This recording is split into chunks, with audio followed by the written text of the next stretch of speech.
So what if every single race in the Elder Scrolls went to war? Who would win? Well, that's what we are going to try to answer today. We will go through some lore that will help us solve this question and even some theories on how it would turn out. So, enjoy. Also, I want to give another shout out to Derico, or Hopeless Noob, for sending in the gameplay today. If you also want to send in gameplay, you can use the first link in the description. And let's begin. Before we get into the actual fighting and who would win, we need to understand what each race brings to the table, because this isn't just about who has the biggest swords or the flashiest magic.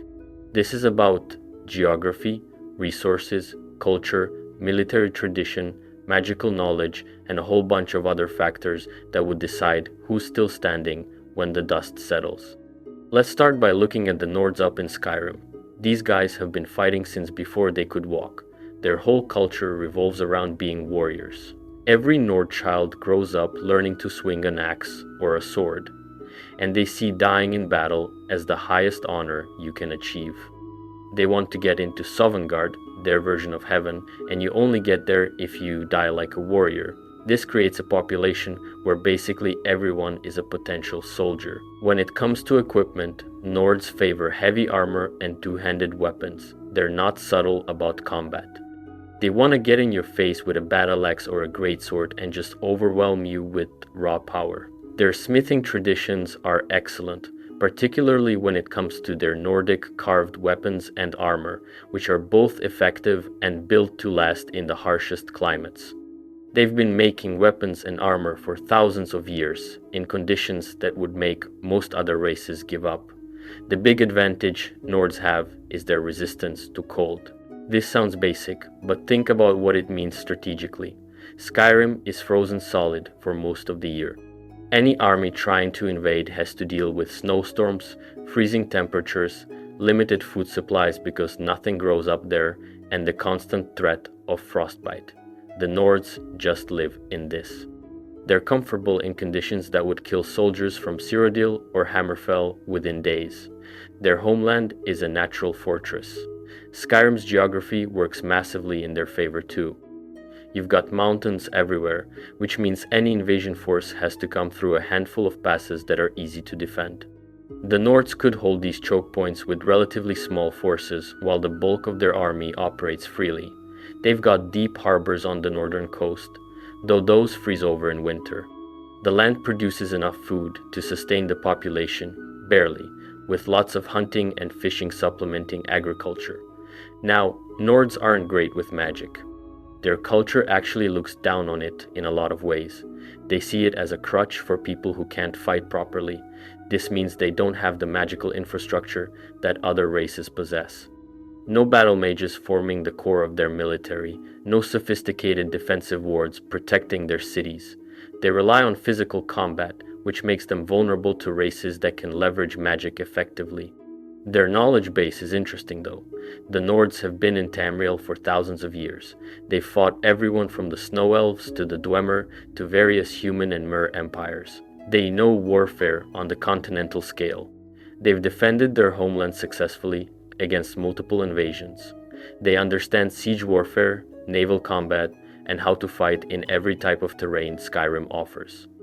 Their oral traditions preserve tactical knowledge going back generations. Leadership among Nords tends to be decentralized though. The Jarls rule their holds pretty independently, and while they're supposed to be a high king, Skyrim has a history of civil wars over succession. Getting all the Nords unified and moving in the same direction would be a challenge. When they do unify, they're incredibly dangerous, but that unity is fragile. Moving south into Cyrodiil, we need to talk about the Imperials. These guys are completely different from the Nords. Where Nords are all about individual warrior prowess and honor in battle, Imperials are about organization, discipline, and using every advantage they can get. The Imperial Legion is probably the most sophisticated military force in Tamriel in terms of training, logistics, and strategic thinking. Imperials use standardized equipment across their legions. Every soldier gets fitted with Imperial armor, which is well made but not as heavy as Nordic armor. They carry gladius-style swords, shields, and sometimes spears. The equipment is designed to work as part of a formation. Individual Imperials might not be as naturally tough as Nords, but a century of Imperial soldiers fighting together is a terrifying thing. They use shield walls, rotation tactics where fresh soldiers move to the front while tired ones fall back, and coordinated attacks that overwhelm opponents. The Legion's real strength is logistics.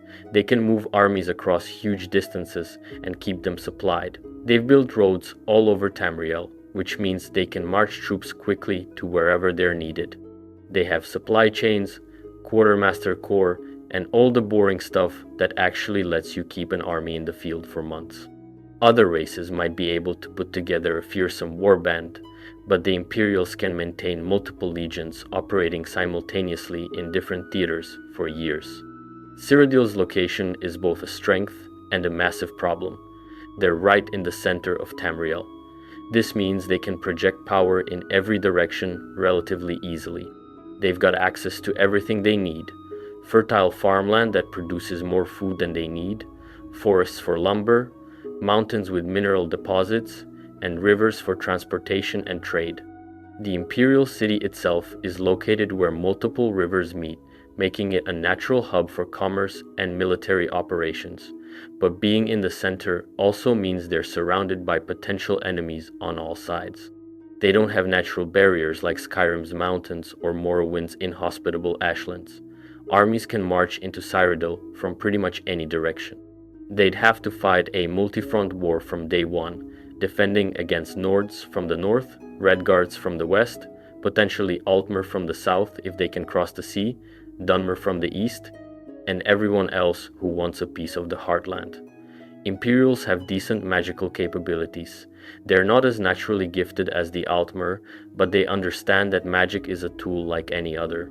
The Imperial battle mages are a real force on the battlefield. They can provide artillery support with destruction magic, protect troops with wards, and heal the wounded with restoration magic. The Imperials are practical about magic in a way that makes them dangerous. Their knowledge base is encyclopedic. The Imperial Library contains records going back to the First Era.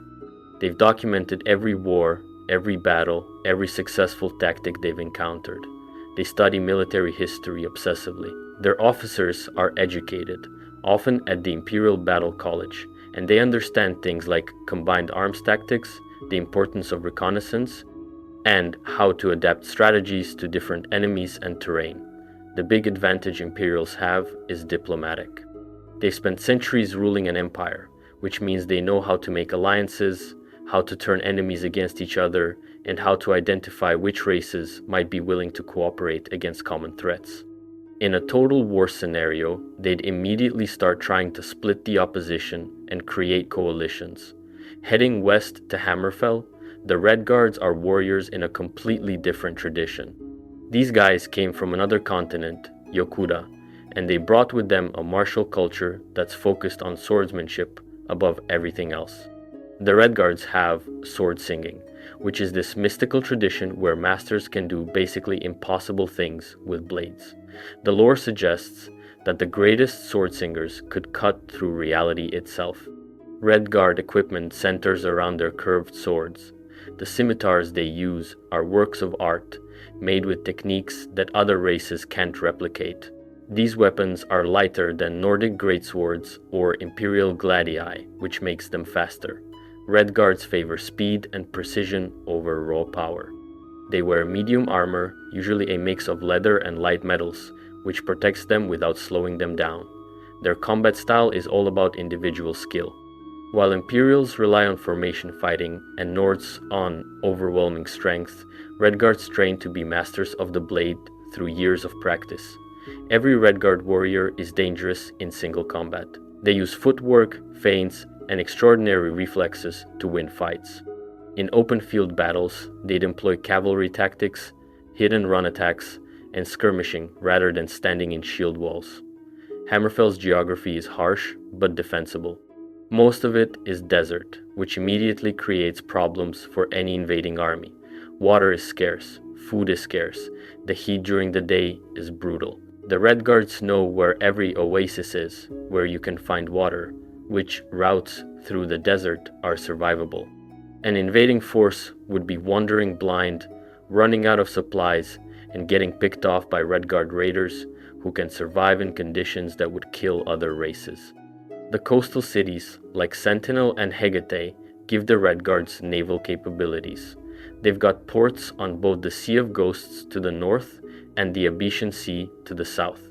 This means they can move troops by sea, raid coastal settlements of other races, and potentially blockade maritime trade routes. Their ships are fast and well crewed. Redguards are physically tough. They are naturally resistant to poison and disease, which makes them harder to kill through anything other than direct combat. They've got stamina for days, which matters in extended campaigns where other soldiers would be exhausted. They can march long distances through the desert without collapsing. Magic isn't really the Redguard thing.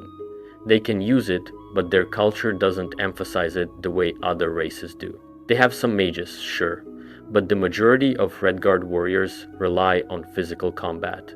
This is both a strength and a weakness. It means their soldiers are incredibly skilled with weapons, but they lack the magical support that could turn battles. The Redguard successfully fought off the Aldmeri Dominion when the Empire surrendered. They kept fighting and eventually forced the Thalmor to give up on conquering Hammerfell. This tells you something about their military capabilities and their willingness to take casualties to defend their homeland. They're not going to surrender just because things look bad. Now we need to talk about the Bretons in High Rock. These guys are interesting because they're mixed ancestry, part human and part elven from way back in history. This gives them the highest natural magical aptitude of any human race. Every Breton has some magical ability, even if it's just a minor talent. This makes their population uniquely dangerous, because you're not just fighting soldiers, you're fighting soldiers who can throw spells. Breton equipment varies a lot because High Rock is politically fragmented. They've got dozens of small kingdoms and city-states that are constantly feuding with each other. Some Breton forces use heavy armor and fight like knights, complete with lances and cavalry charges. Others use lighter equipment and focus on combining swordplay with magic. Breton mages typically wear robes, but enchant them heavily for protection. Their smiths know how to make enchanted weapons and armor, which gives their equipment an edge over mundane gear. The Bretons' magical abilities are their defining characteristic. They can resist magic better than any other race. This makes them incredibly difficult to kill with spells. A Breton army facing Altmer battle mages would shrug off spells that would devastate other races. They've got natural wards that protect them. At the same time, their own mages can dish out destruction magic, use illusion to confuse enemies, and employ conjuration to summon creatures to fight alongside them. High Rock is geographically isolated by mountains and forests. Getting an army into High Rock means marching through difficult terrain. The Bretons have fortified their cities over thousands of years. We're talking about proper castles with thick walls, defensive towers, and all the medieval fortification technology. Taking a Breton city would require proper siege equipment and a lot of time. The problem for the Bretons is political. They can't stop fighting each other long enough to present a united front. You've got Daggerfall, Wayrest, Camlorn, Evermore, and a dozen other kingdoms that all think they should be in charge. In our war scenario, would they put aside their differences? Maybe, if the threat was existential. But their history suggests they'd struggle to maintain unity even against external enemies. Bretons have deep knowledge of magic.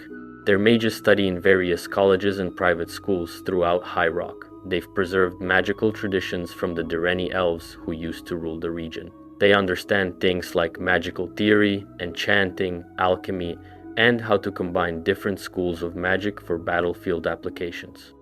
A Breton battle mage is probably the most well-rounded magical warrior you'll find anywhere. Their culture emphasizes chivalry and courtly behavior, which sounds useless in war, but it actually creates a complex social structure where knights pledge loyalty to lords, who pledge to higher lords, and so on. If the Bretons could unify, They could field armies with clear command structures and well-defined roles. Their knights are trained from childhood in combat and tactics. Looking at the Altmer on the Somerset Isles, we're dealing with a race that genuinely believes they're superior to everyone else. The High Elves think they're descended from the gods and that they should rule over the lesser races. This attitude shapes everything about their military. They've got the most sophisticated magical capabilities in Tamriel, period. Every Altmer grows up learning magic. It's as fundamental to their education as reading and writing. Altmer equipment is all about quality over quantity. They use weapons and armor made from rare materials, heavily enchanted and crafted by artisans who've spent centuries perfecting their techniques. An Altmer sword isn't just sharp, it probably has enchantments that make it sharper, lighter, and more durable. Their armor is made from materials like moonstone and refined quicksilver, which are both protective and allow for mobility. The Altmer military doctrine relies heavily on magic. Their battle mages don't just support infantry, they are the primary combat arm. We're talking about mages who can call down lightning storms, freeze enemies solid, summon Daedric creatures to fight for them, and create wards that stop physical attacks. An Altmer army would have mages providing artillery, counter-battery fire against enemy mages, illusions to confuse opponents, and healing to keep troops alive. The Somerset Isles are incredibly defendable from a certain perspective, but vulnerable from another. They're islands, which means any invasion requires a fleet. The Altmer Navy is probably the best in Tamriel. Their ships are fast, well-armed, and crewed by sailors who know the waters around Somerset perfectly. They could intercept invasion fleets before they reach shore and destroy them at sea. However, islands also mean limited resources. Somerset doesn't have vast farmlands like Cyrodiil. They can't support huge populations. Their army is going to be smaller than races with larger territories. Quality beats quantity to a point, but if you're outnumbered 10 to 1, even superior magic has its limits. The Altmer population is relatively small compared to humans. Elves live for hundreds of years, but they have fewer children. This means every Altmer soldier represents a bigger investment. They can't afford the kind of casualties that Nords or Imperials could absorb. They'd fight very carefully, trying to minimize losses, which could make them vulnerable to races willing to take heavy casualties to win. Their knowledge is unmatched. The Altmer have records going back to the Merethic era. They've preserved magical texts that other races have lost. They understand the nature of reality in ways that others don't. Their mages study at the Crystal Tower, which is basically the premier magical institution in all of Tamriel. They've got theoretical understanding of magic that lets them innovate and create new spells. The Altmer have a massive weakness in their arrogance. They genuinely don't believe other races can match them. This could lead to strategic mistakes, underestimating enemies, and failing to adapt when their tactics don't work. They've been shocked before when lesser races beat them, and it might happen again. Moving to Morrowind, the Dunmer, or Dark Elves, present a unique challenge. These guys have been through hell, literally. They've dealt with the collapse of their tribunal, the Red Year when Red Mountain erupted, and invasions by Argonians. Any Dunmer army would be full of hardened veterans who've seen the worst and kept fighting. Dunmer equipment is distinctive.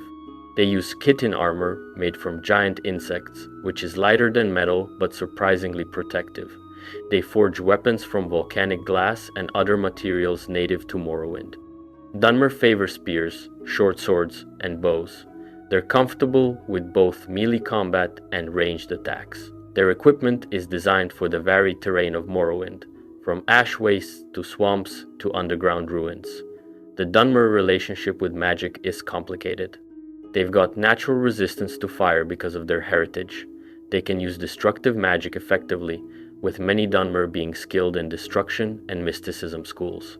The Dunmer also have long traditions of summoning Daedra, which is something most other races find disturbing or dangerous. They could call on Daedric allies in ways that others couldn't. Morrowind's geography is a nightmare for invaders. The interior is covered in ash storms that reduce visibility to nothing. The volcanic activity means the ground itself can be dangerous.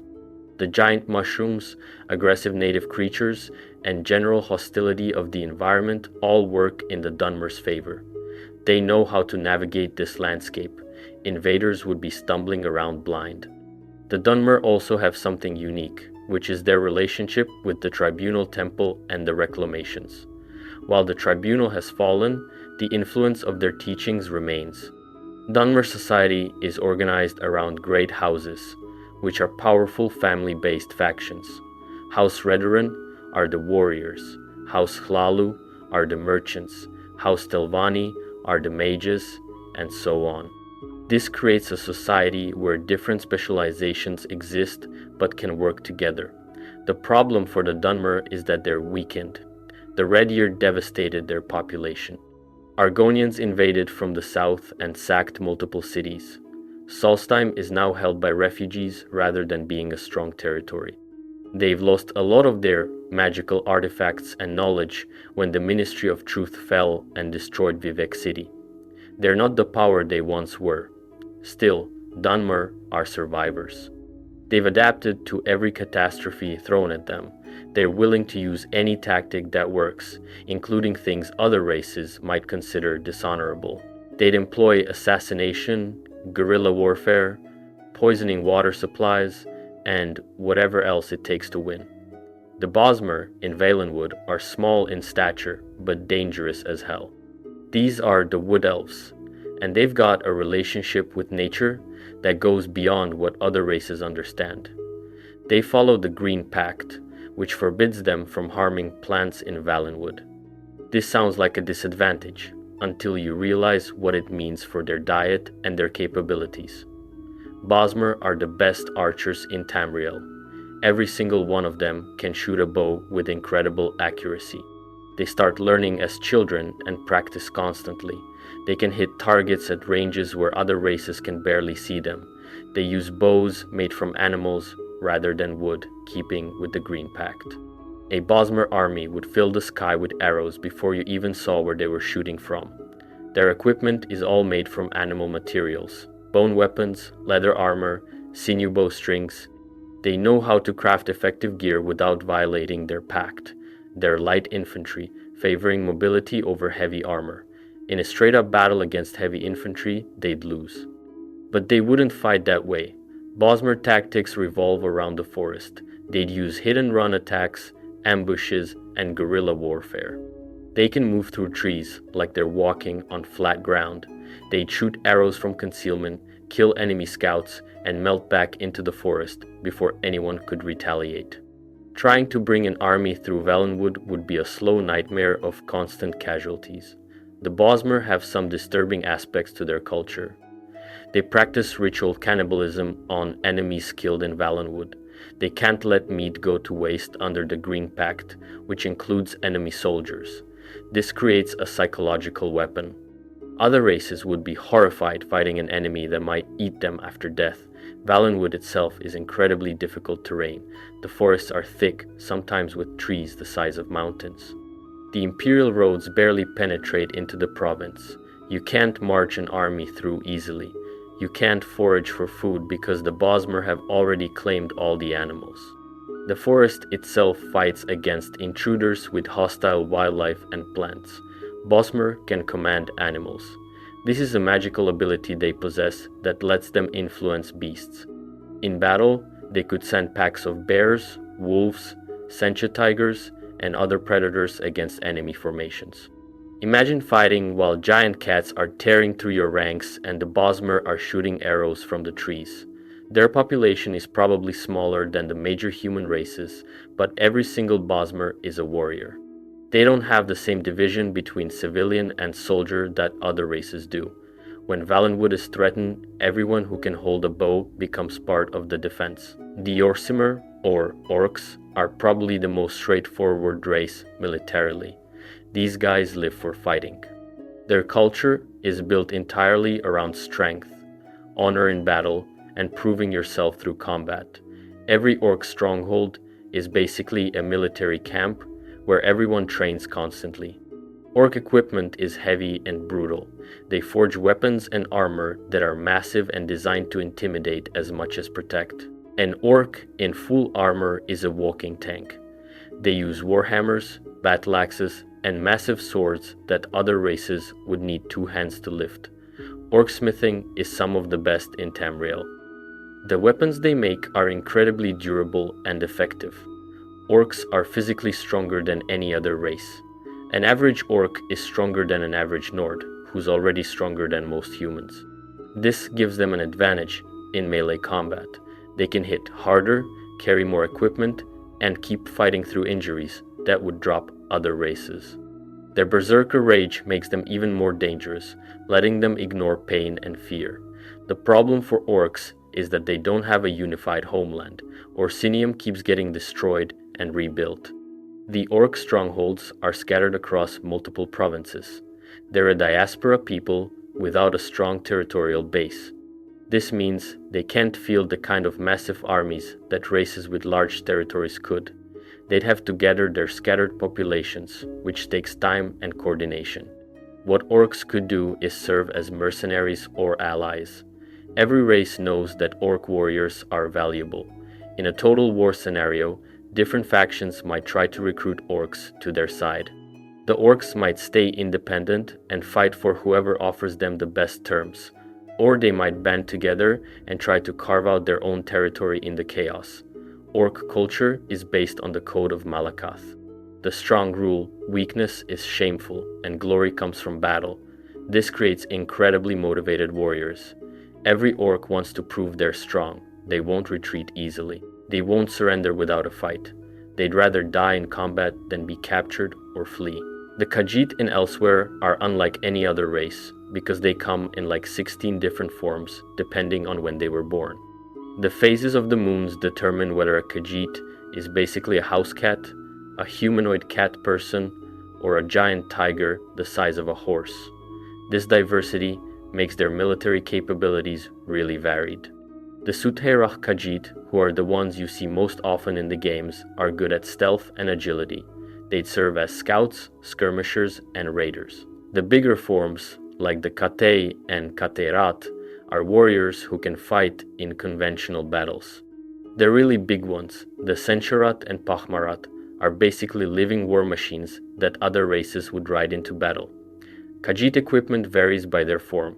The humanoid varieties use weapons similar to other races, often favoring lighter gear that doesn't interfere with their natural agility. They've got claws that are natural weapons, which means they're never truly unarmed. The larger bestial forms might not use equipment at all, relying on their size and natural weapons. The Khajiit have a huge advantage in stealth and intelligence gathering. They can move silently, see in the dark, and infiltrate enemy positions easily. In a war, they'd know what the enemy was planning before the enemy commanders finished their briefing. They'd sabotage supply lines, assassinate leaders, and spread misinformation. Elsewhere's geography is split between the northern desert and the southern jungle. The desert is similar to Hammerfell in terms of being hostile to invaders. The jungle in the south is thick and full of predators. The Khajiit know both environments perfectly. They could fight in conditions where other races would be completely out of their element. Khajiit culture is based on clan structures and trade. They're merchants and travelers by nature. This means they've got contacts everywhere. They know routes through territories that other races don't. They understand logistics and economics in ways that pure warrior cultures don't. They could disrupt enemy trade, steal supplies, and keep their own forces equipped through their merchant networks. The moon sugar trade gives the Khajiit an interesting resource. Moon sugar is valuable, and its refined form, skooma, is addictive. In a war scenario, they could use this economically to fund their military, or potentially as a weapon by getting enemy populations addicted and then cutting off supply. Khajiit aren't typically thought of as magic users, but they've got their own traditions. They have the Mane, who's their spiritual and political leader and who has significant magical abilities. They practice moon sugar-based mysticism and have their own approach to magic that's different from Imperial or Altmer traditions. Finally, we need to talk about the Argonians in Black Marsh. These guys are probably the most alien race in terms of psychology and capabilities. They're connected to the Hist trees in a way that other races don't fully understand. The Hist are ancient, possibly sentient trees that seem to have some kind of collective intelligence. Argonians are tough in ways that are hard to quantify. They can breathe underwater, which immediately makes any water-based terrain favor them. They're resistant to disease and poison, which means biological warfare doesn't work against them. They can heal faster than other races and regenerate from wounds that would be permanent for others. Their equipment is often minimal because they don't need as much protection as other races. They use weapons that work well in swamps, like spears and clubs. They're comfortable fighting in water, which means they could engage in naval combat differently from other races. They could sink ships by attacking from below, something no other race could do effectively. Black Marsh is absolutely hostile to anyone who isn't Argonian. The swamps are full of diseases that kill other races quickly. The water is unsafe to drink without purification. The wildlife includes things that can poison you with a touch. The trees drip acid. Getting an army through Black Marsh would require magical support just to survive the environment, and even then, casualties would be massive. The Argonians have something unique, which is their connection to the Hist. The Hist can apparently change Argonians, make them more aggressive, more suited for combat, smarter, whatever's needed. During the Oblivion Crisis, the Hist called the Argonians home and transformed them into an army that invaded Oblivion and made the Daedra close their gates in Black Marsh because they were losing. That's the only province where that happened. This means the Argonians could potentially transform their entire population into specialized combat forms. They'd become more dangerous as the war went on, adapting to meet threats. Other races would be fighting an enemy that evolves to counter their tactics. Argonian culture is hard for outsiders to understand. They don't think like mammals. Their connection to the Hist means they have a kind of collective racial consciousness. They might not care about individual casualties the way other races do. They might pursue strategies that seem irrational from an outside perspective but make sense to them. The Engelil, who are the Argonian political party that rose to power after the Oblivion Crisis, are nationalist and xenophobic. They expelled non-Argonians from Black Marsh and invaded Morrowind in revenge for centuries of slavery. In our war scenario, the Argonians would be motivated by a desire to ensure no one can ever enslave them again, and possibly to take revenge on races that have wronged them. So now that we've gone through what each race brings to the table, we need to think about why this war would even start. Because right now, even though there's tension between races, there's not a continental scale war happening. The Empire might be weak, but it's holding things together somewhat. What would cause that to break down completely and turn into everyone versus everyone? One possibility is the collapse of the Empire. The Septim dynasty ended with Martin Septim's sacrifice. The Mede dynasty took over, but they're clearly weaker. The White Gold Concordat forced the Empire to ban Talos worship and cede significant power to the Aldmeri Dominion. If the Empire completely fell apart, lost all legitimacy, and couldn't enforce any kind of order, we might see a power vacuum where every race decides they need to secure their position before someone else does. Maybe it starts with a war between the Empire and the Aldmeri Dominion, which has been building since the Concordat. The Thalmor are clearly planning for a second war. If that war goes badly for both sides, if they exhaust each other, it could create an opportunity for other races to make moves. Nords might decide to invade Cyrodiil while the Imperials are fighting the Altmer. Redguards might push east into weakened Imperial territory. The whole thing could spiral from a two-way conflict into a free-for-all. Another theory is religious conflict. The Thalmor want to unmake reality by destroying the towers and ending the worship of Talos. They believe this will return them to their divine state before the creation of Mundus. If they make a serious move toward accomplishing this, like destroying more towers or attempting to erase Talos from existence completely, it could provoke a massive backlash. Races that want to preserve reality would band together, but then you'd have questions about who gets to lead that alliance, and it could break down into fighting among the anti-Thalmor coalition. There is also the possibility of a Daedric intervention. If Myrun's Dagon tried another invasion and it wasn't stopped as quickly as the Oblivion Crisis was, or if another Daedric prince decided to get involved in Tamriel's politics, it could destabilize everything. Maybe the races can't agree on how to respond to the threat, or maybe defeating the Daedric threat leaves everyone so weakened that they start fighting over the scraps. Resource scarcity could drive it. Tamriel has been through multiple devastating events.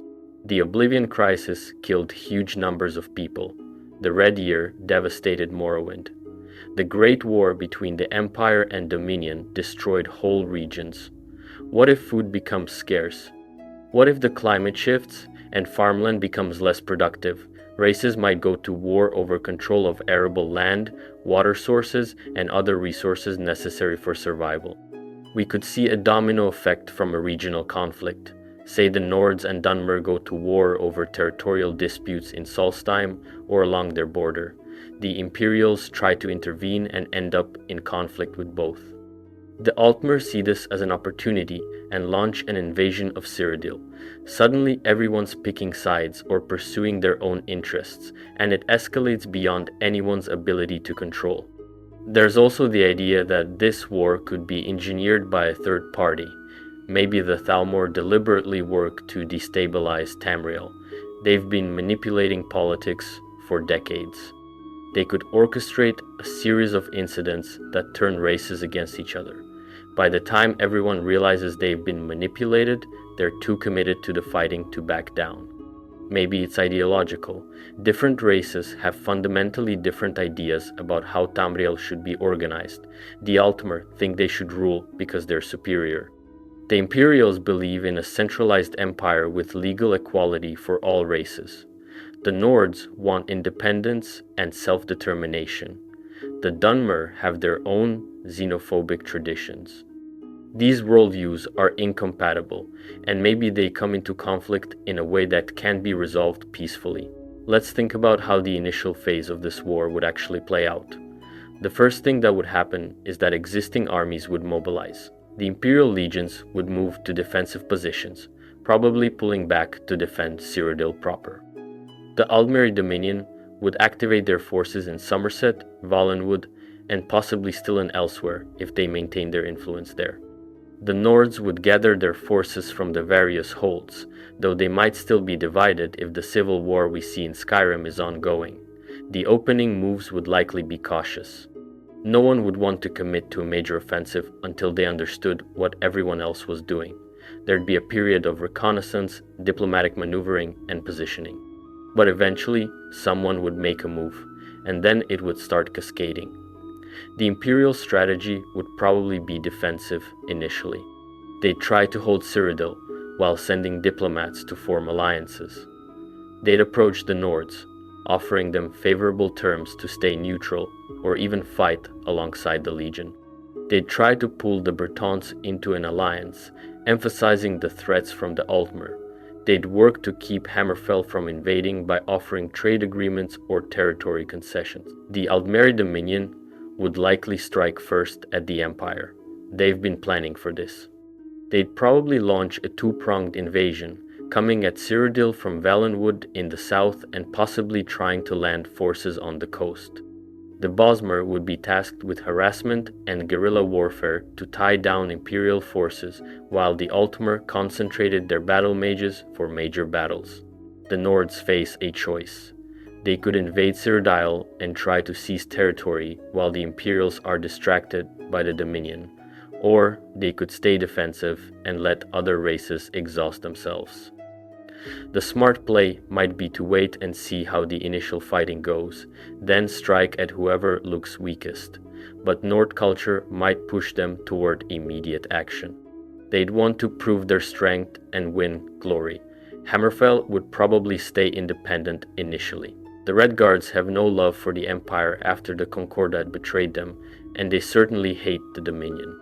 They might launch raids into Cyrodiil for resources or to settle old scores, but they'd be cautious about committing to full-scale war until they see how things develop.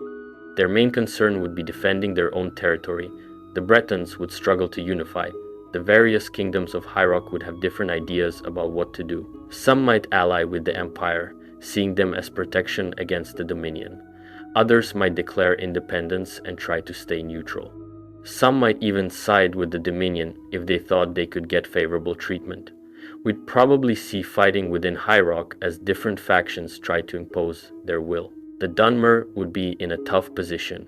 They're already weakened from the Red Year and the Argonian invasion. They'd probably adopt a defensive strategy, fortifying Morrowind and using their knowledge of the terrain to make invasion too costly.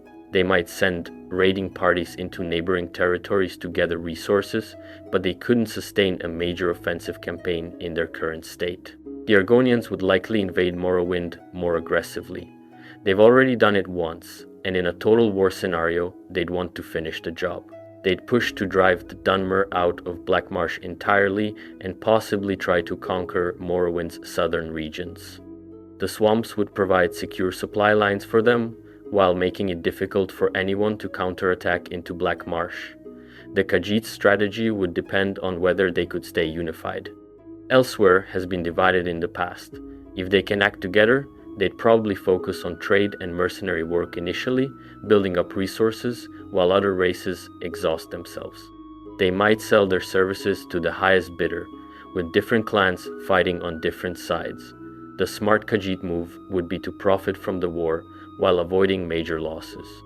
The orcs would probably scatter to multiple sides. Some would fight for whoever pays them. Others might try to use the chaos to establish or defend Orsinium. Individual strongholds might make different decisions. The lack of central authority means the orcs wouldn't fight as a unified race, which weakens their overall impact but makes them valuable allies for other factions. Naval warfare would be huge in this conflict. The Altmer have the best navy, but the Imperials have ports all around Cyrodiil. The Redguards have their own fleet. Controlling the seas would determine who could move troops quickly and who could raid coastal settlements. The Altmer would try to establish naval dominance early, using their ships to blockade enemy ports and support amphibious assaults. Sieges would characterize much of the fighting. Medieval-style warfare means that taking fortified cities requires siege equipment, time, and lots of casualties. The Imperials would hunker down in their cities. The Bretons' castles would be extremely difficult to take. Skyrim's fortified holds could resist sieges for months. Most battles would be about controlling territory and resources between cities, rather than the cities themselves. Magic would be the deciding factor in many engagements. The Altmer battle mages would be devastating in open battles. They could call down storms, freeze enemies, summon Daedra. The Imperials would counter with their own battle mages, not as powerful individually, but well-trained and numerous. The Dunmer would use their fire resistance to walk through flame spells that would kill other races. The Bretons would resist magic better than anyone, making them the ideal troops to fight Altmer forces. Now, let's think about the middle phase of this war. After the initial moves, after the first major battles, we'd see the situation stabilize into longer-term conflicts. Some races would be knocked out early, others would form alliances. The map of Tamriel would start to shift. The Empire would probably lose territory. They're fighting on too many fronts. Even with their superior logistics and training, they can't hold everything. They'd have to make strategic withdrawals, pulling back to defensible positions. They might lose entire provinces, focusing on holding Cyrodiil proper, and maybe one or two others where they have strong support. The Aldmeri Dominion would make initial gains, but then stall. Their battle mages are powerful, but they can't be everywhere. The Altmer population is too small to occupy large territories. They might conquer cities, but holding them against insurgencies and counterattacks would be difficult. They'd face the classic problem of overextension. The Nords would probably succeed in taking territory from weakened neighbors. They could push into High Rock if the Bretons are fighting among themselves. They could raid into Cyrodiil and maybe hold some northern provinces. Their biggest problem would be maintaining supply lines for forces operating outside Skyrim. They'd be strongest defending their homeland, but struggle with offensive operations far from their base. Some races would form alliances out of necessity. The Imperials and Redguards might reconcile their differences to face the common threat from the Dominion. The Nords and Imperials could ally if they both see the Dominion as the bigger threat. The Bretons might eventually unify under a strong leader who could rally the kingdoms against external enemies. The Dunmer and Argonians would be locked in a brutal conflict that neither could win decisively. The Argonians could push into Morrowind, but the deeper they go, the harder it would be to supply their forces. The Dunmer couldn't invade Blackmarsh without dying to the environment. It would become a grinding war of attrition along their border. Guerrilla warfare would intensify everywhere. The Bosmer would be making Valenwood a nightmare for occupying forces. The Khajiit would be raiding supply lines across multiple provinces. The Nords would conduct raids from Skyrim. Conventional armies would find themselves under constant harassment, never able to rest, always losing people to ambushes and sabotage. Food would become a critical issue. Armies need supplies. The longer the war goes, the more agricultural production would be disrupted. Fields would be burned, farmers would be conscripted or killed, trade routes would be cut. Races that could feed themselves would have a huge advantage. Cyrodiil's farmland would make it a target everyone wanted to control. Hammerfell's desert means they'd struggle to support a large military for extended periods. Magic would escalate. Both sides would start using more destructive spells, more summoned creatures, more extreme measures. The Altmer might summon Major Daedra. The Dunmer might call on their Daedric patrons for aid. The Imperials might resort to using magical weapons they'd kept in reserve. The landscape itself could be damaged by massive destruction magic. The economy would collapse. Trade between provinces would stop. Cities that relied on imported food would starve. Luxury goods would disappear. Everything would be redirected to the war effort. This would create internal problems for every race, as civilians suffered and started questioning whether the war was worth it. Plagues and disease would spread. Armies always bring disease with them.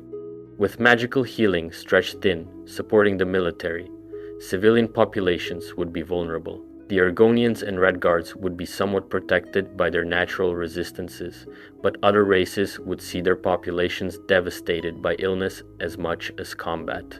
We'd see technological and magical innovation. Desperation drives development. Races would be creating new weapons, new spells, new tactics. The Dwemer technology that's still scattered around Tamriel might get repurposed.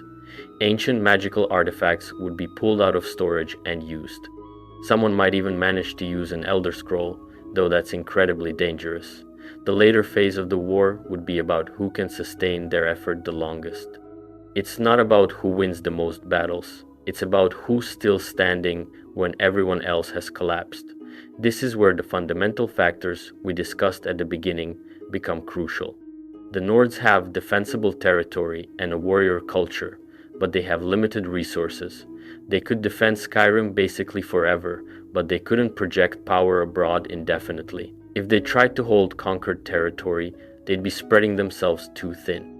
Their best strategy would be to make Skyrim impregnable and let other races exhaust themselves trying to invade or fighting each other. The Imperials have the best military structure, but they're fighting on too many fronts. They'd have to make difficult choices about what to defend and what to give up. Their advantage in organization and logistics would keep them in the fight longer than their opponents expect, but eventually, numbers would tell. They'd need allies to survive. The Aldmeri Dominion would struggle with occupation and supply. Their small population means they can't replace casualties easily. Every Altmer who dies is a significant loss. If they suffered a major defeat that killed a large portion of their army, they might not be able to recover. They'd become more cautious, pulling back to defensible positions, which would give other races time to recover. The Red Guards could outlast most opponents through defense and guerrilla warfare. Hammerfell is hard to invade, and the Red Guards have proven they can fight a defensive war successfully. They don't need to conquer anyone else, they just need to make sure no one conquers them. Their strategy would be to survive until other races are too weak to threaten them. The Bretons' magic and fortifications would keep them alive. High Rock's castles would be incredibly difficult to take. But the political disunity would eventually hurt them. If they couldn't maintain a unified front, other races could pick them off one kingdom at a time. They'd need a strong central leader to survive, and history suggests they struggle to produce those. The Dunmer would be fighting a survival battle. They're already weakened. They'd have to be clever, using their knowledge of Morrowind's geography and their willingness to use any tactic to make themselves too costly to defeat. They might not be able to win, but they could make sure no one else wins either by being a persistent threat on everyone's flank. The Argonians are a wild card because of the Hist. If the Hist can really transform Argonians into specialized combat forms, they might become more dangerous as the war progresses. They'd be the only race that gets stronger over time rather than weaker. But they'd still be limited by population and the difficulty of operating outside Blackmarsh. The Khajiit would be playing everyone against each other. They're traders and information brokers. They'd know who's winning and who's losing. They might sell their services to whoever could pay, but they'd be positioned to survive by never fully committing to one side. When the dust settles, they'd want to still be standing with their merchant networks intact. The orcs would be fighting wherever they could find glory. Individual orc strongholds might have completely different allegiances. This lack of coordination would limit their impact, but it also means they'd be spread across all the major factions. No one could count the orcs as firmly on their side or firmly against them. So now we get to the actual question. Given everything we've discussed about each race's capabilities, their geography, their culture, their military strength, and how this hypothetical war would play out, who actually wins? The uncomfortable truth is that no one wins a war like this. The destruction would be so total that even the winner would be ruling over ruins. But we're trying to figure out who would be the last one standing, who would be in the strongest position when everyone else had collapsed. The Nords have a serious case for victory. Skyrim is nearly impregnable. The mountains, the cold, the terrain, all favor defense. The Nords are natural warriors, with a culture that glorifies battle. They could sit in Skyrim and let everyone else exhaust themselves fighting. When the other races were weak, the Nords could march out of their mountain fortress and take what they wanted. They wouldn't be at full strength, but they'd be stronger than anyone else left. The problem with the Nord victory scenario is sustainability. They'd rule over a devastated continent with their population reduced by the war. Could they actually hold and administer conquered territories? Nords aren't great at the kind of bureaucracy and administration that empire building requires. They might win the war and lose the peace. The Imperials have organizational advantages that shouldn't be discounted.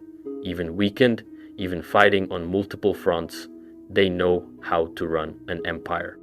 If they could form the right alliances, if they could get the Nords and Bretons and maybe the Red Guards on their side against the Dominion, they could survive and rebuild. The problem is that this requires everyone else to see the Imperials as the lesser evil, and that's not guaranteed. An Imperial victory would look like a negotiated settlement where they maintained some form of empire, probably much smaller than before, but legitimate. Other races would accept imperial authority in exchange for autonomy and protection.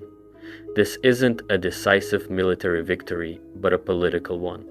The Imperials could pull it off because they're good at politics. The Aldmeri Dominion winning is a scary scenario because it would require them to overcome their population limitations. They'd need to inflict disproportionate casualties on their enemies while preserving their own forces. This means using their magical superiority to maximum effect. Altmer battle mages destroying entire armies from range. using summoned Daedra as disposable troops, employing magical plagues or other weapons of mass destruction. If the Dominion could break the other races quickly before it turned into a long war of attrition, they could win. They'd need to shock everyone with massive displays of power, make the cost of resistance seem impossible to bear, and force capitulation. The Thalmor have shown they're willing to do terrible things to achieve their goals. A Dominion victory would probably involve magical atrocities that would leave Tamriel scarred. The Redguards winning is plausible through a defensive strategy. They defend Hammerfell successfully against all comers. They raid neighboring territories to gather resources. They outlast everyone else. When the other races have exhausted themselves, the Redguards march out of their desert and take over. It's a patient strategy that relies on other people making mistakes, but it could work. A Redguard victory would be interesting because they'd be ruling over provinces they don't understand well. They're desert people trying to govern forests, mountains, and swamps. They'd need to adapt quickly or face rebellions, but their warrior tradition and successful history of resisting the Dominion suggests they could pull it off. The Argonians are my dark horse pick. Everyone underestimates them because Blackmarsh is a backwater and Argonians have been enslaved for most of history, but they've got advantages no one else has. The Hist connection could let them transform their entire race into a purpose-built army. They're immune to most of the things that would devastate other races. They could survive anywhere with water. An Argonian victory would look like everyone else dying while the Argonians just keep coming. They'd push out from Blackmarsh slowly but inexorably. They'd take Morrowind. They'd move into Cyrodiil. They'd spread through river valleys and coastal areas. They wouldn't need to conquer Skyrim or Hammerfell's deserts. They'd take the fertile, well-watered parts of Tamriel and let the other races have the scraps. The really dark version of this is if the Hist are more intelligent and strategic than anyone realizes. What if this whole war is something they want? What if they're using it to cull the other races so Argonians can become dominant? The Hist are ancient. They might play a long game that races with shorter lifespans can't comprehend. But honestly, the most likely outcome isn't a clean victory for anyone. What we'd probably see is a fractured Tamriel with no one strong enough to rule the whole continent. The Nords control Skyrim and maybe some northern territory. The remnants of the Empire hold parts of Cyrodiil. The Dominion controls Somerset and Valenwood. The Redguards hold Hammerfell. The Argonians have Blackmarsh and southern Morrowind. Everyone's too weak to fight anymore, and we get a new political order based on smaller, more defensive states. This fragmented outcome might actually be the most stable. No one's strong enough to threaten anyone else. Trade eventually resumes because everyone needs resources. New alliances form based on shared interests rather than imposed authority. It's not as dramatic as one race ruling everything, but it's more realistic given the factors we've discussed. If we really have to pick a single winner though, I'm going with the Nords. They've got the combination of defensible homeland, warrior culture, and ability to survive terrible conditions that would let them outlast everyone else. They couldn't conquer all of Tamriel, but they'd be the strongest single race standing when the fighting finally stopped. The Nord victory scenario would involve them defending Skyrim successfully against all attempts to invade. The Colden Mountains would kill more enemies than the Nords themselves. They'd conduct raids to gather supplies and resources while conserving their own strength. When the Imperials and Dominion had bled each other white, when the Redguards and Bretons were exhausted from defending their homelands, when the Dunmer and Argonians had fought each other to a standstill, the Nords would still have a functional army. At that point, they'd march south. They'd take weakly defended territory. They'd force other races to accept Nord dominance or face destruction. It wouldn't be gentle or sophisticated. The Nords don't have the imperial tradition of allowing local governance. They'd impose their rule through strength and the threat of violence.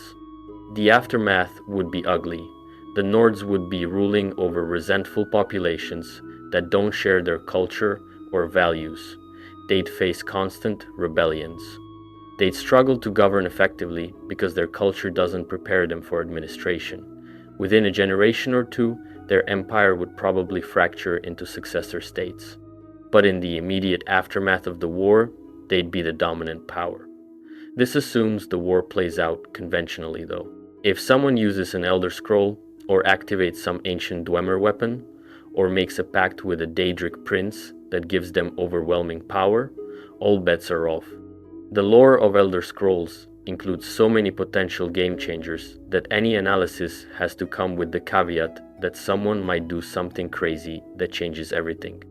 The Altmer have the best chance of pulling something like that off. They've got the magical knowledge and the willingness to use dangerous artifacts. If they could figure out how to use the Numidium again, or recreate the brass god the Dwemer made, they'd have a weapon that could devastate any opposition. But those kinds of super weapons are unpredictable. They might destroy the Altmer as easily as their enemies.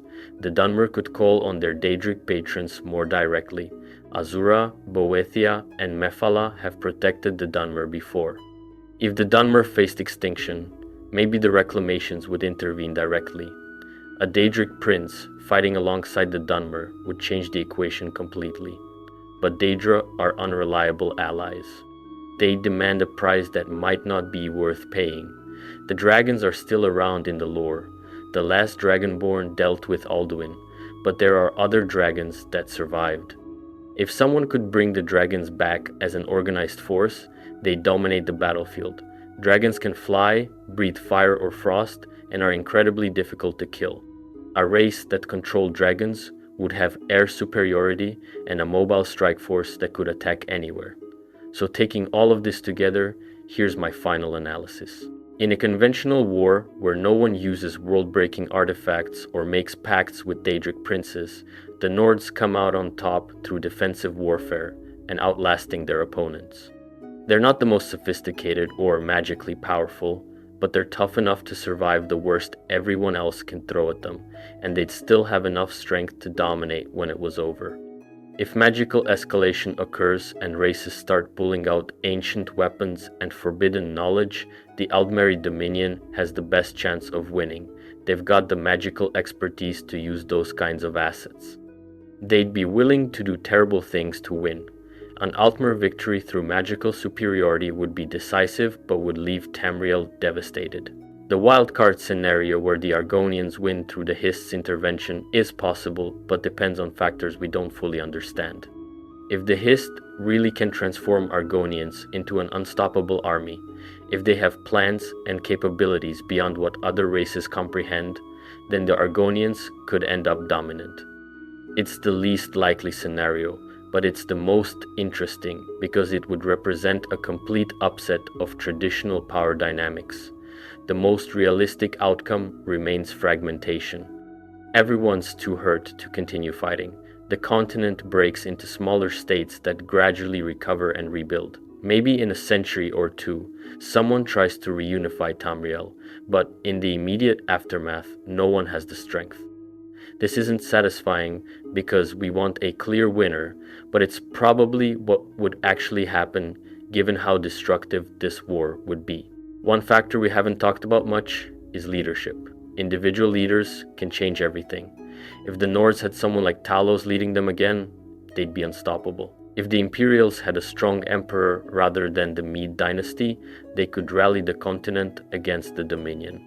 If the Altmer had internal divisions over Thalmor leadership, they might not be as effective as their raw power suggests.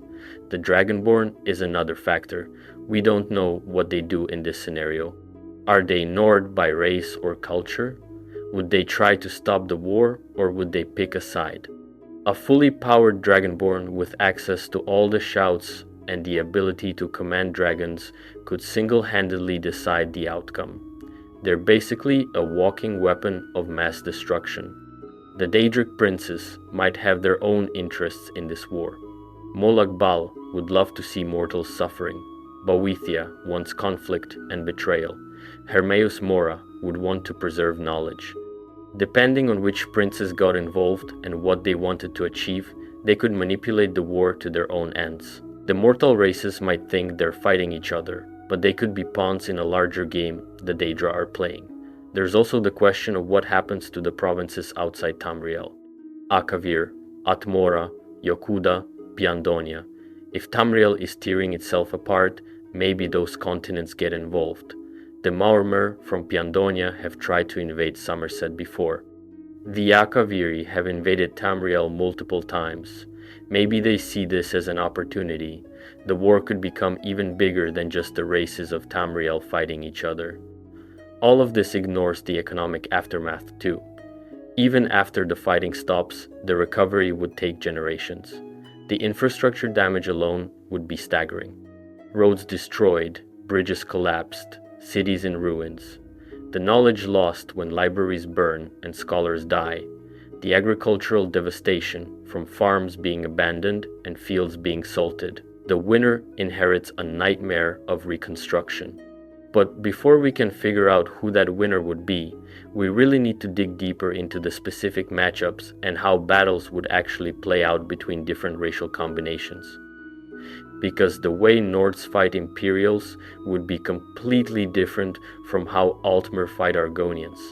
Each matchup has unique dynamics based on the strengths and weaknesses we've discussed. Let's start with a Nord versus Imperial scenario.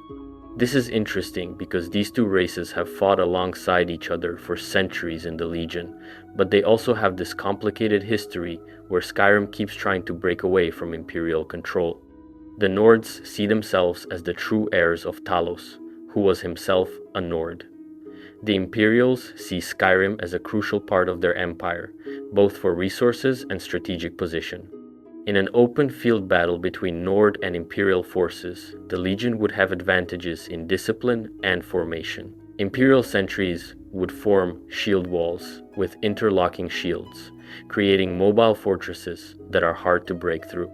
They'd use rotation tactics where the front rank fights until they're tired, then falls back while fresh troops move forward.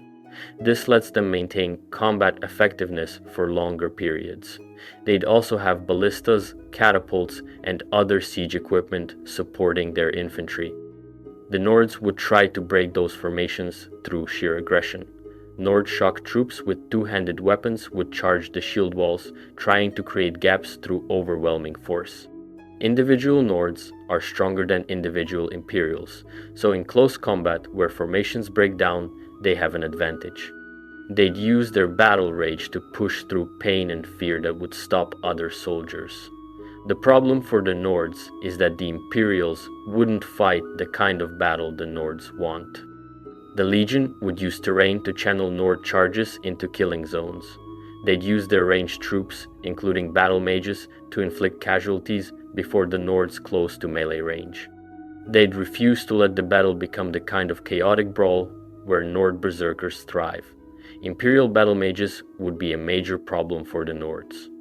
The Imperials would position their mages behind the infantry lines where they're protected.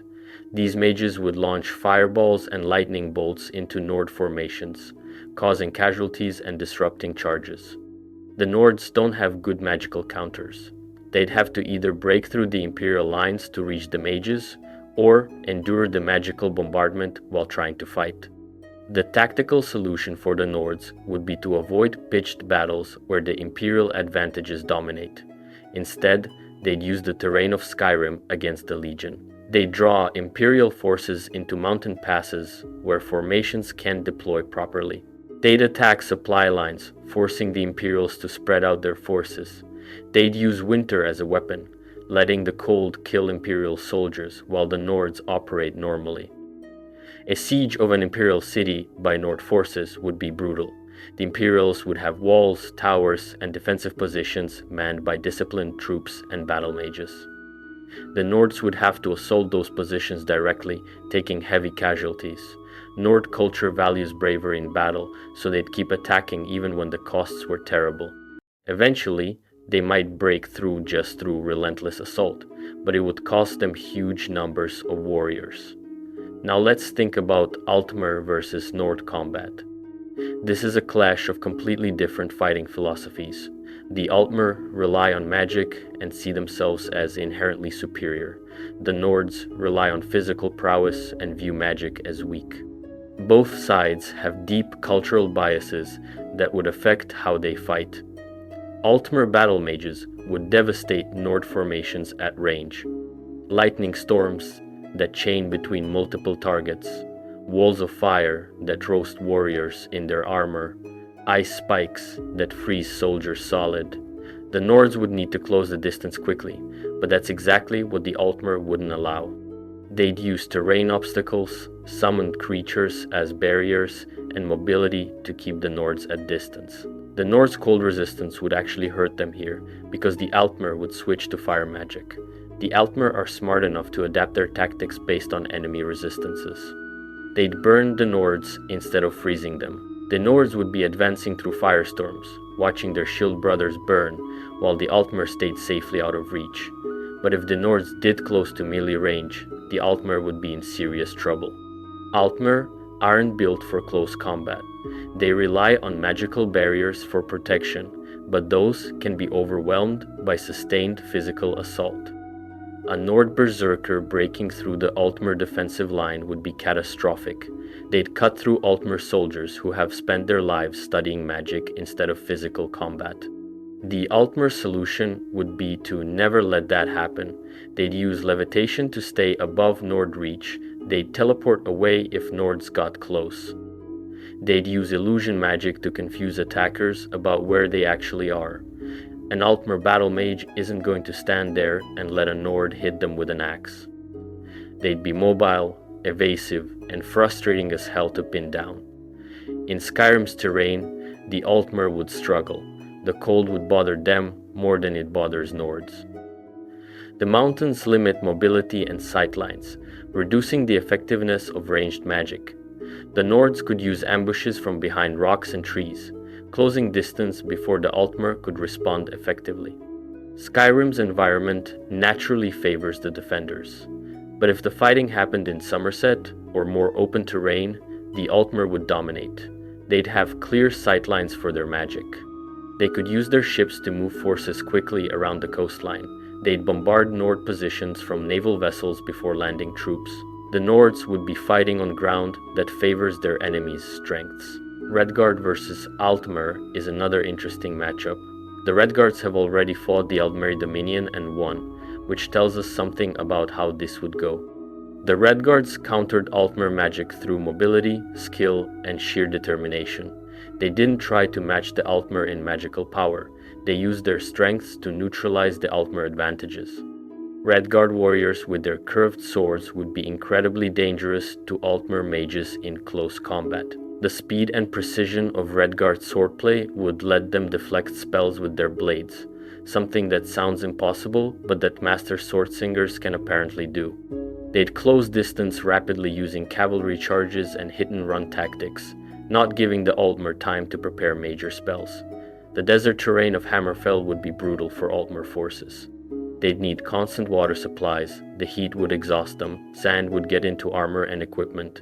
Meanwhile, the Redguards would be comfortable and operating at full capacity. They'd use their knowledge of the desert to ambush Altmer forces at oases and narrow passes through the dunes. Altmer naval superiority would let them attack Hammerfell's coastal cities. But those cities are fortified and defended by warrior cultures that have been fighting since before the Empire existed. Taking Sentinel or Hegati would require major amphibious assaults against prepared defenses. The Altmer might win through magical bombardment, but it would be costly. The big question in a Redguard-Altmer war is whether the Altmer would commit enough forces to Hammerfell to win decisively.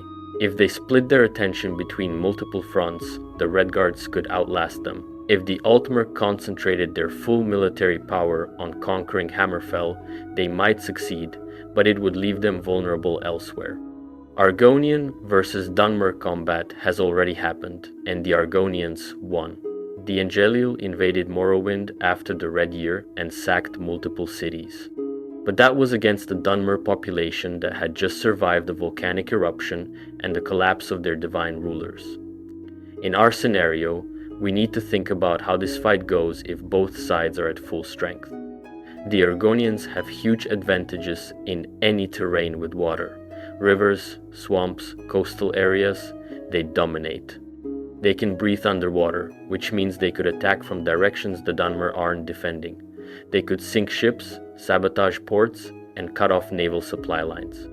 Any Dunmer army that needs to cross water would be vulnerable to Argonian ambushes. The Dunmer advantage is their magical capabilities and their fire resistance. They could use fire magic without worrying about friendly fire the way other races would. They'd burn the swamps, literally setting fire to the vegetation to drive out Argonian forces. The Argonians would have to retreat into deeper water or risk being roasted. But burning the swamps has limited effectiveness because of how wet everything is in Black Marsh. You'd need sustained magical fire to dry things out enough to burn effectively. The Dunmer would need to commit significant magical resources just to make the terrain passable, which diverts those resources from actual combat operations. The psychological warfare would be intense. The Dunmer enslaved Argonians for thousands of years. The Argonians have cultural memory of that oppression and a deep hatred for the Dunmer. They'd fight with a ferocity driven by vengeance. The Dunmer would be facing an enemy that wants them dead, not just strategically, but personally, emotionally. If the Hist really can't transform Argonians, the Dunmer would be facing an enemy that adapts to counter their tactics. Dunmer use fire magic. The Argonians develop more fire-resistant scales. Dunmer use poisons. The Argonians become more resistant to toxins. It would be like fighting an enemy that evolves in real time to counter your strengths. The Dunmer could potentially win through magical superiority if they could prevent the Hist from transforming the Argonians. If they could strike at the Histries themselves, killing or damaging them, they might break the connection that makes Argonians so dangerous. But getting deep enough into Black Marsh to target the Hist would be incredibly difficult. Bosmer versus anyone fighting in Valenwood would be a nightmare scenario for the invaders. The Wood Elves wouldn't engage in open battles. They'd use the forest as a weapon. You'd march your army down a road, and arrows would start raining from the trees. You'd never see the Bosmer. You'd just watch your soldiers die one by one. The terror factor of fighting in Valenwood can't be overstated. Your scouts disappear. Your foragers don't come back. At night, you hear movement in the trees, but when you investigate, there's nothing there. Or worse, you find the bodies of your missing soldiers, and they've been partially eaten because the Bosmer follow the Green Pact and can't waste meat. Conventional armies would fall apart in Valenwood. The stress of constant ambushes, the lack of clear enemies to fight, the knowledge that every tree could be hiding archers, it would destroy morale. Soldiers would desert. Officers would lose control of their troops. The invasion would collapse not because of major battles, but because the army disintegrates from fear and attrition. The counter to Bosmer tactics would be burning the forest, but that's incredibly difficult. Valenwood's trees are massive and ancient.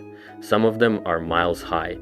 You'd need sustained fire on a scale that would require armies of mages working constantly. The Bosmer would be shooting those mages with arrows before they could complete their spells. Another approach would be to avoid Valenwood entirely. If you're trying to conquer Tamriel, maybe you just skip the forest and let the Bosmer have it. Focus on territories that are actually governable.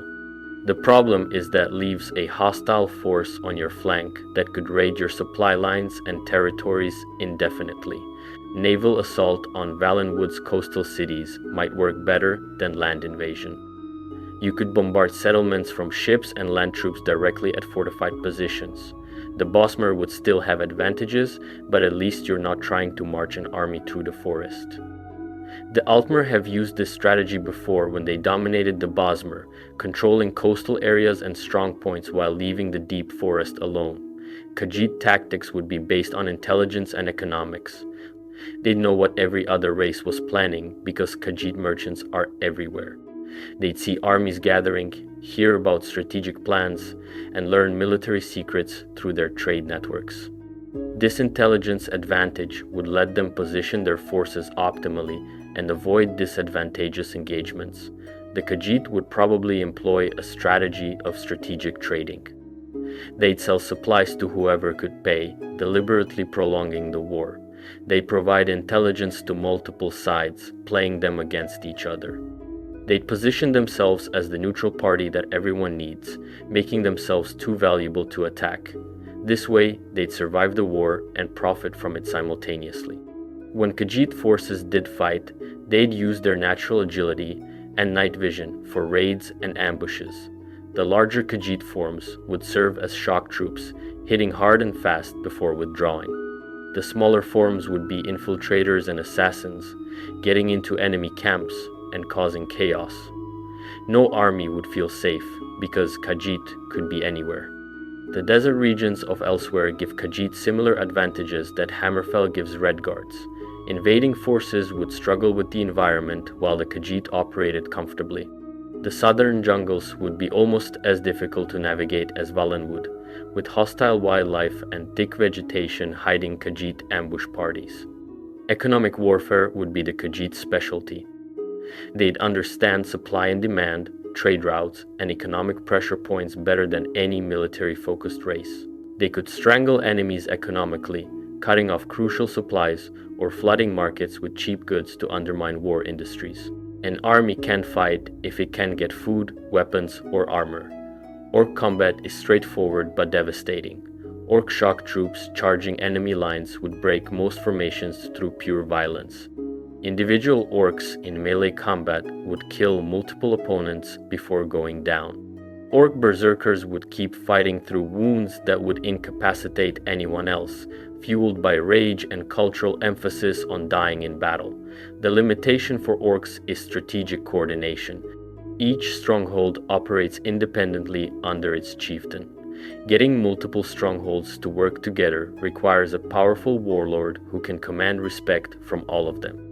Historically, this happens occasionally, and when it does, orc armies are terrifying. But maintaining that unity is difficult because orc culture is based on constant challenges to prove strength. Orcs as mercenaries would give them flexibility. A stronghold could hire out its warriors to the Imperials, while another stronghold fights for the Nords, while a third tries to stay independent. This spreads the orcs across multiple factions, which dilutes their impact but also means they're learning how everyone fights. The intelligence they gather could be valuable if the orcs ever unified. The attempted reconstruction of Orsinium during the war could be a major strategic objective for the orcs. If they could establish a legitimate, defensible homeland while everyone else was distracted fighting, they'd end the war in a much stronger position. They'd need to pick territory that was strategic but not so valuable that multiple races would unite to stop them. Mountain strongholds give orcs defensive advantages similar to the Nords. The difference is that orc strongholds are smaller and more isolated. They couldn't field armies on the scale that Skyrim could. But for defending their specific positions, orcs would be nearly impossible to dislodge. Any race trying to clear out orc strongholds would take massive casualties for minimal gain. Bretons fighting any race would involve heavy use of magic combined with traditional medieval warfare. Breton knights charging with lances, while Breton battle mages provide magical support, would be a powerful combination. The Bretons' natural magic resistance would let them shrug off spells that would devastate other races, making them excellent troops for fighting the Altmer. The internal politics of High Rock would determine how effective the Bretons actually are. If Daggerfall, Wayrest, and the other kingdoms unified under a strong leader, they'd be a major power. They'd combine the largest population of magic users outside Somerset with good defensive terrain and strong military traditions. But if they spent half their effort fighting each other, they'd be vulnerable to external enemies. Breton castles would require proper siege warfare to take. These aren't wooden forts, they're stone castles with multiple defensive layers built over centuries and constantly improved. Taking a major Breton city would require siege towers, battering rams, trebuchets, and months of effort. The Bretons could hold out for a long time if they had supplies. The magic resistance becomes a strategic asset for alliances. Imperials allied with Bretons could use Breton troops as the vanguard against Altmer forces, knowing the Bretons could advance through magical attacks. Nords allied with Bretons could provide physical combat power, while the Bretons provided magical support and resistance. The Bretons would be valuable allies to anyone fighting magic-heavy opponents. Breton society is feudal, which creates clear command structures but also potential weak points. If you killed or captured the lord commanding a Breton army, the vassals might not know who has authority. Internal disputes about succession could paralyze Breton forces. Clever enemies could exploit these political vulnerabilities through assassination or diplomacy. Now, thinking about all these individual matchups makes something clear. The reality of a continental war is that pure race versus race fighting wouldn't last long. Alliances would form based on shared interests, geography, and diplomatic ties. The structure of these alliances would determine who wins as much as individual racial capabilities. The most natural alliance would be the Empire pulling together its traditional supporters. Imperials, Nords, and Bretons have fought together for centuries. Despite current tensions, they share more cultural and political common ground than they do with the Aldmeri Dominion. An imperial-led coalition could also include the Red Guards if the Empire made concessions about the White Gold Concordat and recognized Hammerfell's independence. This Western alliance would control most of northern and central Tamriel. They'd have the imperial military structure, Nord warriors, Breton mages, and potentially Redguard naval and desert expertise. The population under this alliance would be massive, giving them huge manpower reserves. They could fight a long war of attrition against any opponent. The weakness of this alliance is the same as the weakness of the old empire. Can you keep the Nords loyal when they want independence? Can you get the Bretons to stop fighting each other long enough to contribute meaningfully? Can you convince the Red Guards to trust the Empire after it abandoned them to the Dominion? These are political challenges as much as military ones. The Aldmeri Dominion already represents an alliance between Aldmer and Bosmer, and they've had influence over elsewhere in the recent past. If they could secure the Khajiit as firm allies rather than reluctant subjects, they'd control the entire southern and western coast of Tamriel. They'd have naval superiority, magical superiority, and control of major trade routes. The Dominion's advantage is that the Altmer can provide the strategic direction and magical power, while the Bosmer and Khajiit provide different types of ground troops. The Bosmer would handle forest and guerrilla warfare. The Khajiit would provide light infantry and intelligence. The Altmer would be the hammer that breaks enemy armies. This is a well-balanced coalition with complementary strengths. But holding this alliance together would require the Altmer to treat the other races as partners rather than subjects. The Altmer's arrogance and belief in Altmer supremacy works against them here. If the Bosmer or Khajiit felt they were being used as cannon fodder while the Altmer preserved their own forces, the alliance would fracture. The Dominion would need to share the costs and rewards of war fairly. An unlikely but possible alliance would be the Dunmer and Argonians agreeing to a truce. They hate each other, but they also both face serious threats from other directions. If they could put aside their history, they'd control the entire eastern region of Tamriel. The Dunmer would provide magical expertise and smithing, while the Argonians would provide tough troops and control of the waterways. The problem is that thousands of years of slavery don't get forgiven easily. The Argonians would need guarantees that the Dunmer would never attempt to enslave them again. The Dunmer would need to truly reform their society and give up the practice of slavery entirely. This is a huge cultural change that would be opposed by traditionalist Dunmer. It's hard to see this alliance forming without extreme external pressure. If it did form though, this Eastern alliance would be nearly impossible to invade. Black Marsh stops armies from the south. Morrowind's inhospitable terrain stops armies from the west. They'd have secure supply lines through rivers and coastal waters that they'd control completely. They could raid the weakened territories of races fighting elsewhere, gathering resources and strength. The Orcs would be courted by multiple alliances. Every faction would want Orc warriors, who are individually superior fighters. The Orcs could name their price, demanding territory, recognition, and resources. Whichever alliance secured the orcs would gain a significant military advantage, assuming they could keep the orcs satisfied and fighting. The problem for the orcs is that they're valuable as mercenaries, but not trusted as allies. No one believes the orcs would honor alliances beyond immediate self-interest. This means even if orcs fought on your side, you'd have to watch them carefully and question whether they'd turn on you if someone offered better terms. Using orc mercenaries is powerful but risky. A religious alliance based on Talos worship versus the Thalmor's attempt to erase him could bring together Nords, Imperials, and anyone else who wants to preserve Talos. This would be less about racial lines and more about ideological commitment. The Thalmor's ultimate goal of unmaking reality to return to divinity is existential threat to everyone, so races that understand this might cooperate despite other differences. This alliance would have broad popular support. Talos is still widely worshipped despite the ban. Using him as a rallying point would motivate soldiers and civilians.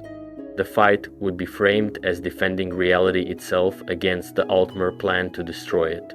This kind of ideological motivation can overcome practical disadvantages and inspire people to fight beyond their normal limits. The challenge is that not everyone believes in Talos or cares about the Thalmor's theological goals.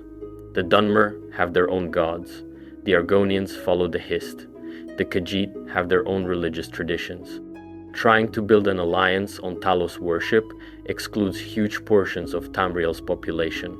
It would work for rallying humans and maybe Nords specifically, but it's not a universal message. Opportunistic alliances would form and break as the war progressed. Maybe the Redguards and Nords team up to attack the weakened Empire, then turn on each other when Imperial power collapses. Maybe the Bretons ally with the Dominion temporarily to fend off a Nord invasion, then break the alliance when the immediate threat passes. Fluid diplomacy would be as important as military tactics. The race that plays the alliance game best might win even if they're not the strongest militarily. If you can keep your enemies divided while preserving your own strength, you can outlast opponents who might individually be more powerful. The Imperials are traditionally good at this. The Altmer think they're above such political maneuvering, which is a weakness. The Khajiit would be natural at playing multiple sides. We'd likely see smaller races and factions trying to play larger powers against each other for survival. The Bretons would try to get the Imperials and Nords fighting while High Rock stays neutral. The Khajiit would try to keep everyone buying their services instead of invading elsewhere. The Orcs would try to ensure no alliance gets strong enough to come after Orc territories. Survival through diplomacy rather than direct fighting, but all these alliances and coalitions depend on one critical factor that we need to talk about. War is expensive. Armies need food, weapons, armor, medical supplies, and pay. The race that can sustain its war effort the longest has a huge advantage. This means we need to look at economic strength, not just military power. Cyrodiil is the breadbasket of Tamriel. The fertile land around the imperial city produces more food than the local population needs, which is exported to other provinces. Control of Cyrodiil means control of food supplies for much of the continent. Any race holding Cyrodiil could feed large armies while enemies struggle with shortages. But Cyrodiil's agricultural wealth makes it a target. Everyone would want to control those farms and supply networks. The fighting would likely devastate the farmland, burning fields and killing farmers. Within a year, Cyrodiil might not be producing much food at all, which would create famine across the continent. The war would become partly about whoever could find food first. Skyrim can barely feed its own population. The short growing season and harsh climate limit agriculture. The Nords survive through hunting, fishing, and importing food from warmer provinces. In a total war, those imports would stop. Skyrim would have to survive on what they could produce locally, which would limit the army size they could sustain in the field. This creates a strategic vulnerability for the Nords. They're tough warriors in a defensible homeland, but they can't support massive armies for extended campaigns. They'd need to conduct short, sharp raids to gather supplies rather than long campaigns. They'd be raiders rather than conquerors, which limits their ability to hold territory outside Skyrim. Hammerfell has similar problems. The desert doesn't produce much food. The coastal cities import grain from elsewhere. The Redguards could survive through fishing and oasis agriculture, but they couldn't feed large armies marching through the desert. They'd be limited to defending their own territory effectively, with offensive operations being raids rather than conquest. The Aldmeri Dominion would struggle with food production. Somerset Isles are small and can't support massive populations. Valenwood's Green Pact means the Bosmer can't farm conventionally. They'd rely on hunting and gathering, which limits population density. Elsewhere has some agriculture in the south, but the northern desert is unproductive. The Dominion would need to import food to sustain military operations away from their home territories. This is a huge strategic weakness for the Dominion. They have magical power and military skill, but they can't sustain long campaigns without supply lines that are vulnerable to raiding. An enemy that could interdict Dominion supply ships would starve their armies in the field. The Dominion would need total naval superiority to operate offensively. Morrowind's agriculture was devastated by the Red Year. The ash storms destroyed farmland, and much of the population either died or fled. The Dunmer would be operating with limited food supplies, which constrains their military options. They'd need to conduct raids to steal food from neighbors, which forces them into offensive operations even if they'd prefer to defend. Black Marsh produces enough food for the Argonians, but not for export. The Hist trees provide some kind of sustenance, and the swamps have fish and game. The Argonians don't need much compared to other races. This self-sufficiency is a strategic advantage. They're not dependent on imports, so blockades and supply interdiction don't hurt them as much. The Khajiit have advantage in trade networks that could provide food during wartime. They're merchants who know how to move goods through dangerous territories. They could smuggle food supplies even during a total war when conventional trade has collapsed. This gives them economic resilience that pure warrior cultures lack. Weapons and armor production requires raw materials. Iron mines, silver mines, quicksilver, moonstone, all these resources are geographically distributed across Tamriel. Control of these resources would be strategic objectives. A race that captured major mineral deposits could equip armies while denying those resources to enemies. The Nords have good access to mining in Skyrim's mountains. They can produce conventional weapons and armor without imports. The Orcs are excellent smiths with knowledge of advanced materials. The Imperials have organized production facilities. The Dunmer have traditional smithing knowledge. Each race's ability to equip its armies without external supplies matters for sustained warfare. The Altmer use exotic materials like moonstone and refined quicksilver, which aren't available in most provinces. They'd need to import these materials or make do with less effective equipment. This is a vulnerability their enemies could exploit by targeting the specific resources the Altmer military depends on. Magical resources like soul gems would become strategic assets. Enchanted weapons are far superior to mundane ones, and enchanting requires filled soul gems. Control of sites where soul gems can be mined and facilities for filling them would matter. The Altmer would have advantages here because of their magical knowledge, but other races could learn and adapt. Medicine and healing are economic considerations. Conventional armies would need healers, bandages, alchemical potions, and medical facilities. Casualties would strain these resources. Races with good restoration mages or alchemical knowledge would keep their soldiers alive and fighting longer. The Bretons and Altmer would have advantages here, while the Nords might struggle with higher permanent casualties. The Argonians' natural healing would give them a major advantage. They recover from wounds faster and need less medical support. This means more Argonian soldiers return to fighting after injuries compared to other races. Over a long war, this difference in casualty recovery rates would compound, leaving the Argonians with more surviving veterans. Transportation infrastructure determines how quickly armies can move and how easily they can be supplied. The imperial roads that crisscross Tamriel are valuable assets. Control of major roads, bridges, and mountain passes would be contested. Destroying infrastructure would be a viable tactic to slow enemy movements, but it would also make rebuilding harder after the war. Naval logistics matter enormously.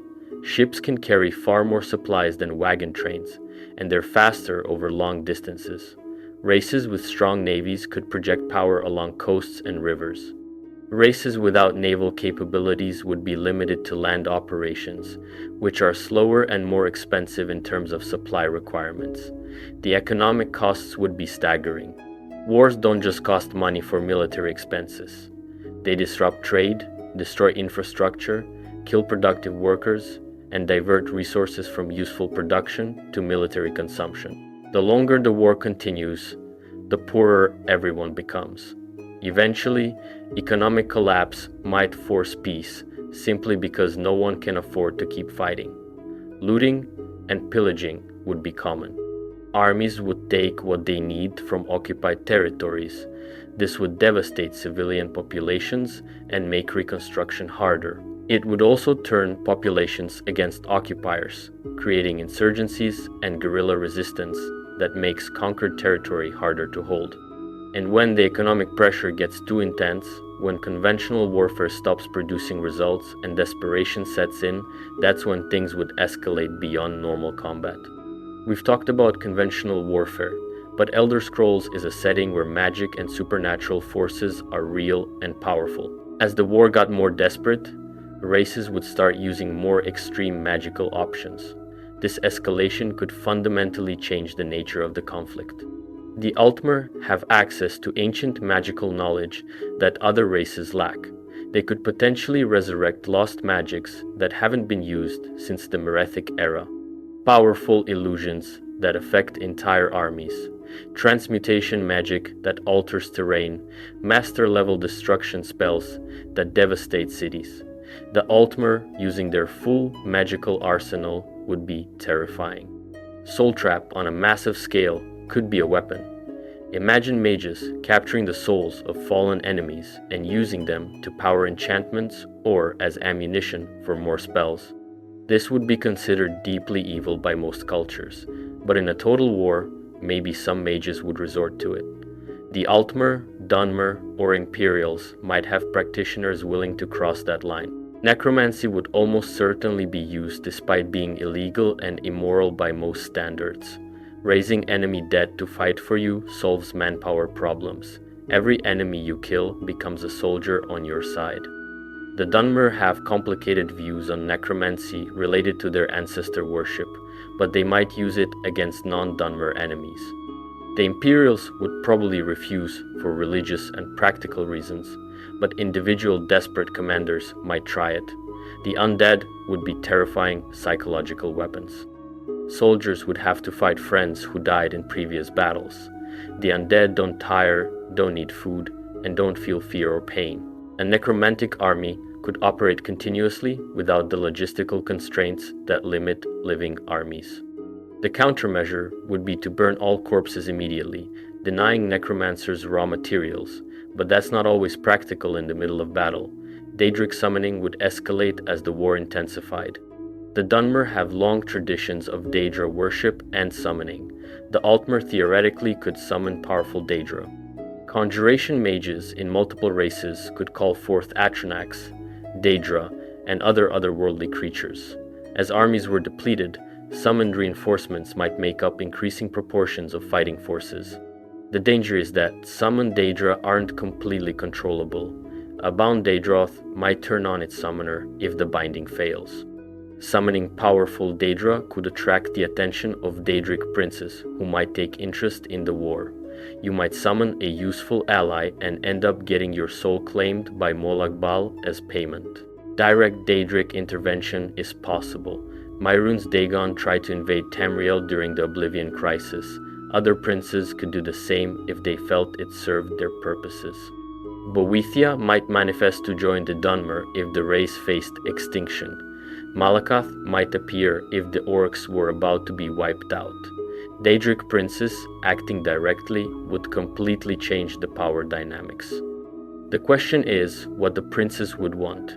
They don't think like mortals. They might help a race not because they care about that race, but because it causes more chaos and suffering, which many princes enjoy.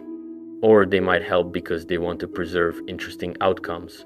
Or they might help one side to ensure their sphere of influence remains represented in Tamriel's politics.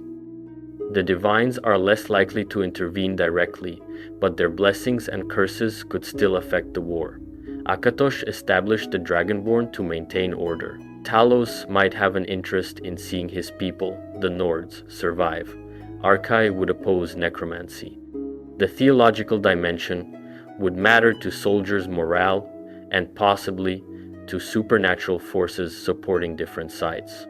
Elder Scrolls themselves could theoretically be used as weapons, though this is incredibly dangerous. An Elder Scroll can reveal or alter destiny. Used correctly, it might show you how to win an impossible battle. Used incorrectly, it might drive you insane or trap you in a time loop. The knowledge of how to use Elder Scrolls safely might not exist anymore, but desperate parties might try anyway. The Dwemer technology scattered across Tamriel represents another escalation path. The Dwemer robots could be reactivated and controlled. Dwemer weapons could be studied and reproduced. The Numidium itself, the massive brass god the Dwemer created, has been used as a weapon multiple times in history. If someone found a way to activate and control it again, they'd have an unstoppable weapon that could literally break time. Dragons are still around even after the events of Skyrim. Paarthurnax lives on the throat of the world. Other dragons survived and went into hiding. If someone could convince or compel dragons to fight for them, they'd have flying artillery with near impenetrable scales and devastating breath weapons. Dragons are intelligent and have their own agenda, so using them would be complicated, but they're a potential game changer. The Dragonborn themselves, if they're still alive during this war, would be a one-person army. With mastery of the voice, the ability to absorb dragon souls, and access to powerful shouts like Stormcall and Firebreath, the Dragonborn could devastate armies. They could turn the tide of battles through sheer personal power. The only question is which side they'd fight for, if any. Whether manipulation through magic could be used strategically. Mages calling storms to sink enemy fleets, creating droughts to starve enemy territories, causing floods to destroy farmland. Environmental warfare through magic would be devastating, but would also risk unintended consequences. You might destroy your enemy's food supply only to cause a famine that spreads to your own population. Magical plagues would be a terrifying escalation, creating diseases through magic that target specific races or spread among enemy populations. The moral line here is extremely dark, and most civilized races would refuse to cross it. But in total war, someone might decide that killing enemy civilians through disease is acceptable if it ends the war faster. The Argonians' resistance to disease makes them immune to this tactic, which would be another huge advantage. They could walk through areas where magical plagues killed everyone else. They could deliberately spread diseases they're immune to, becoming plague carriers that devastate enemy populations while remaining healthy. Enchanted items would proliferate as the war dragged on. Weapons that steal souls, armor that reflects magic, rings that enhance strength or speed. The production of enchanted gear would become an arms race. Whichever faction had the most skilled enchanters and the most soul gems could outfit superior forces. The Altmer would have initial advantages, but the Bretons and Dunmer could compete. Teleportation and portal magic would change battlefield dynamics. If mages could teleport troops directly into enemy cities or behind enemy lines, traditional defensive positions would be worthless. The counters would be wards that prevent teleportation and detection magic to sense incoming teleports.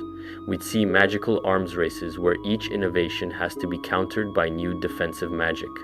The towers are metaphysically important structures that help maintain reality. The Talmor's long-term goal involves destroying the towers to unmake creation. If the war threatened enough towers, reality itself could start to break down. Space and time could become unstable. The laws of nature could stop working properly. This apocalyptic scenario might force temporary truces just to prevent everything from collapsing. But let's say the war doesn't destroy reality itself. Let's say it eventually ends through exhaustion, military victory, or negotiated peace. Even after the fighting stops, the consequences of this war would shape Tamriel for centuries. The immediate aftermath would be almost as important as who won militarily. The social, economic, and political changes would transform the continent. Population losses would be staggering. Wars of this scale kill not just soldiers but civilians. Disease, famine, and destruction would devastate populations. Races with smaller populations, like the Altmer and Dunmer, might lose such a high percentage that they'd never fully recover. The demographic map of Tamriel would shift based on who survived and who didn't. The gender ratio would be severely imbalanced. Wars kill primarily men who fight as soldiers. The surviving populations would have many more women than men, which would change social structures. Polygamy might become necessary for population recovery. Women would take on roles traditionally held by men because there aren't enough men left. Family structures would transform. Children orphaned by the war would be an enormous social problem. Entire generations would grow up without parents, raised communally or by extended family. These children would have psychological trauma from losing their parents and growing up in wartime. They'd also grow up hating whoever killed their parents, ensuring that tensions and desire for revenge persisted for decades. The economic recovery would take generations. Infrastructure destroyed during the war would need rebuilding. Cities burned or sieged would need reconstruction. Farms would need to be recultivated. Trade networks would need reestablishment. The races that ended the war with more resources and intact infrastructure would recover faster and might dominate the post-war economy. Technology and magic could see sudden advancement driven by wartime innovation. Races would have developed new weapons, new tactics, new spells. Some of these innovations would be useful for peacetime reconstruction. Others would be purely destructive, but their knowledge would persist, making future wars potentially even more devastating. Political structures would change dramatically. Traditional monarchies and empires might be discredited if they led their people into disastrous wars. New forms of government might emerge.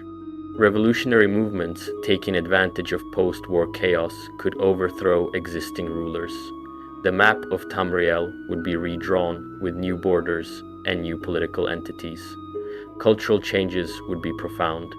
Races that fought together would develop better understanding and potentially more integrated societies. Races that fought bitterly would have renewed hatreds that last for centuries. Interracial relationships might increase in some areas and become taboo in others. Cultural exchange happens during war as soldiers experience other races, territories, and customs. Religion would be affected by which gods seemed to protect their followers and which didn't. If the Nords won despite the ban on Talos worship, maybe they'd see it as Talos' vindication. If the Dunmer suffered terrible losses, they might question the reclamations. New religious movements might emerge claiming to explain the war's causes and offering spiritual guidance for recovery. Veterans would struggle with integration back into peacetime society. Soldiers who spent years fighting and killing would have difficulty returning to normal life. Mental health problems would be widespread among survivors. Veterans might form their own communities because civilians can't understand what they experienced. This could create a military class separate from civilian society. The magical landscape could be permanently altered. If powerful magical weapons were used, they might leave residual effects. Areas bombed by destruction magic might be uninhabitable for years. Sites of massive death might become haunted or cursed. The physical geography might be changed by magical alteration and devastation. Environmental damage from war would last decades. Forests burned, rivers poisoned, wildlife killed, farmland salted. Natural recovery takes time. Races dependent on their environment, like the Bosmer, would be most affected.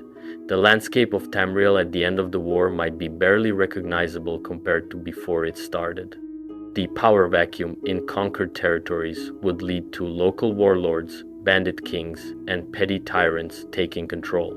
Central authority would be weak or non-existent in many areas. It might take years to restore any kind of legitimate government. During this period, civilians would suffer under whoever had the strength to take control locally.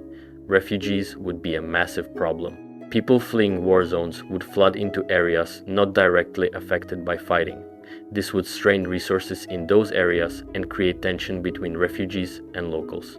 Some regions might refuse to accept refugees, leading to humanitarian disasters. Others might welcome them but struggle to provide for the increased population. Disease would continue to ravage populations even after fighting stopped. Armies carry disease, corpses rot and spread illness, public health infrastructure would be destroyed. Plagues might spread in the aftermath, killing people who survived the actual fighting. Medical knowledge and healing magic would be critical for survival. The loss of knowledge would be tragic. Libraries burned, scholars killed, magical traditions lost. Centuries of accumulated knowledge might be destroyed in a few years of warfare. Races would be set back in their understanding of magic, history, technology.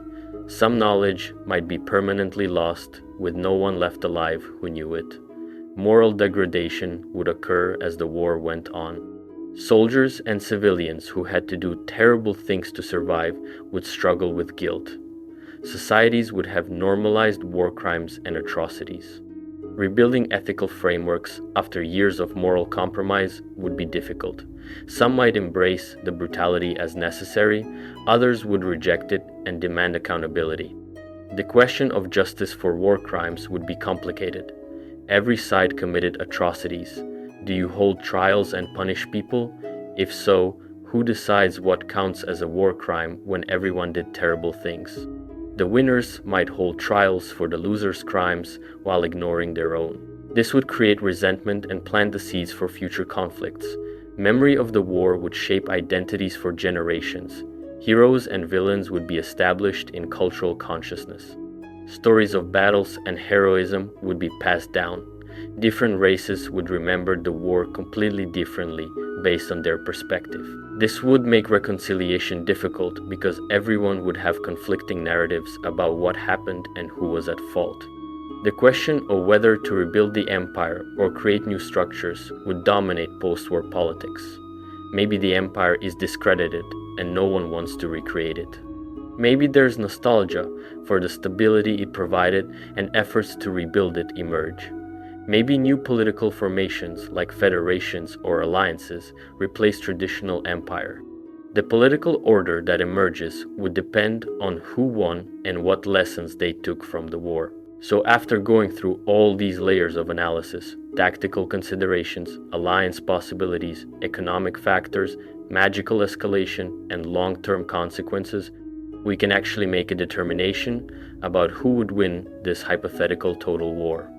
The winner would likely not be the race that won the most battles or had the strongest army at the war's start.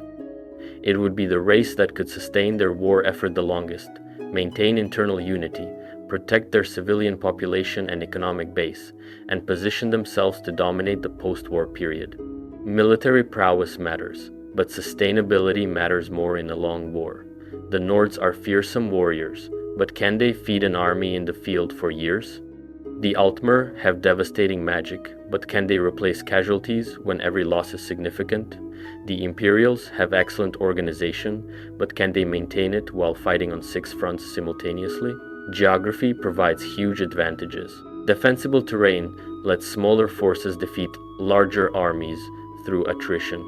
The Nords in Skyrim, the Redguards in Hammerfell, the Argonians in Black Marsh, they all have homelands that are nightmares to invade. The races that could retreat into defensible positions and force enemies to come to them would preserve strength while others exhausted themselves attacking. The ability to project power outside your homeland determines whether you can actually conquer territory or just defend what you have. The Imperials traditionally could project power anywhere through their roads and logistics. The Altmer could project naval power along coastlines. Most other races would struggle to conduct sustained offensive operations far from home. This limits their ability to actually win, even if they can survive. Diplomatic skill would separate winners from survivors. The race that could build and maintain alliances, turn enemy coalitions against each other, and ensure they weren't fighting alone against united opposition would have massive advantages. The Imperials are traditionally good at this. The Khajiit would be natural diplomats. The Nords and Altmer might struggle because their cultures don't emphasize subtle politics. The will to continue fighting matters as much as capability. Populations can break psychologically even when they still have resources to fight. If civilians turn against the war, if soldiers start deserting in large numbers, if the culture can't sustain the sacrifices required, then military capability becomes irrelevant. The Nords and Redguards have cultures that glorify warfare and see death in battle as honorable, which would sustain morale longer than more peaceful cultures. Technological and magical innovation during the war could provide decisive advantages. The race that developed counterattacks to enemy strengths, created new weapons, or found ways to neutralize opponent advantages would gain edges that accumulate over time. The Altmer, Bretons, and Dunmer would be best positioned for magical innovation. The Imperials and Dwemer-influenced races might achieve technological breakthroughs. Learning from failures would be critical. Races that adapted their tactics based on what worked and what didn't would improve, while those stuck in traditional methods would be defeated repeatedly. The Imperials are good at institutional learning. Individual Orc or Nord warriors might not care about tactical innovation, preferring to rely on strength and courage. This cultural difference would matter in a long war. Given all these factors, the most likely winner is actually a coalition rather than a single race. Specifically, an alliance of Imperials, Nords, and possibly Bretons or Redguards could defeat the Aldmeri Dominion and then dominate the other races. This coalition would have massive manpower, good logistics, defensible heartlands, and the combination of Imperial organization with Nord warrior culture. The fighting would still devastate Tamriel, but this coalition would emerge strongest. They'd control Cyrodiil's food production, Skyrim's defensible terrain, and potentially the naval capabilities of either High Rock or Hammerfell. They could outlast the Dominion's smaller population and higher casualties. They could fight defensive wars in multiple theaters while concentrating for offensive pushes where they had advantages. After defeating the Dominion, this coalition would be strong enough to dominate the remaining races. The Dunmer are already weakened. The Argonians are formidable in Black Marsh, but can't project power effectively outside it. The Khajiit would probably negotiate rather than fight to the death. The Orcs are scattered and could be dealt with piecemeal. The political structure that emerged might not be the old empire exactly. Maybe it would be a confederation where the Nords, Imperials, and other races maintained autonomy but cooperated on defense and trade. Maybe the Nords would be recognized as the senior partner because they contributed the most warriors. Maybe it would be an actual Nordic-led empire with the other races as subjects. But if we're talking about single-race dominance with no alliances allowed, then the Nords still come out on top through the same logic we discussed before. Skyrim is too hard to conquer. The Nords can survive being isolated and blockaded. They can raid for supplies. When everyone else has bled themselves fighting, the Nords march out and take what they want. It's not elegant, but it works. The Argonians are the dark horse that could surprise everyone. If the Hist really can transform them and they leverage their environmental advantages properly, they could outlast all opposition. They'd lose in open field battles against better equipped opponents, but they'd never fight those battles. They'd fight in swamps and rivers where they dominate and slowly expand outward as other races weakened. The Aldmeri Dominion could win through magical supremacy, but only if they fight smart. They need to avoid wars of attrition they can't win. They need to use their magic to inflict disproportionate casualties, demoralize enemies, and force capitulation before it becomes a grinding contest they'd lose. Quick, devastating strikes followed by diplomatic pressure could let them win without the long war that exposes their weaknesses. The worst outcome for everyone would be if the war became nuclear through magical escalation. Elder Scrolls used as weapons, Numidium activated, Daedric princes intervening. That level of escalation might end with Tamriel uninhabitable and everyone dead. The war wouldn't have a winner, just survivors picking through ruins. Some races might avoid extinction, but civilization would collapse. Realistically, I think we'd see the war end through exhaustion before anyone achieved total victory. After years of fighting, with all economies collapsed, populations devastated, and military forces depleted, the various races would negotiate ceasefires. The continent would be divided into spheres of influence. Trade would slowly resume. Eventually, maybe generations later, someone would try to reunify Tamriel, and it would start all over again. If forced to pick one single race as the ultimate winner in a fight to the finish with no alliances and no compromises, it's the Nords. Geographic advantages, warrior culture, ability to survive harsh conditions, willingness to take casualties, and the defensive strength of Skyrim all point to them being the last race standing. They wouldn't conquer all of Tamriel, but they dominate what was left when the fighting stopped.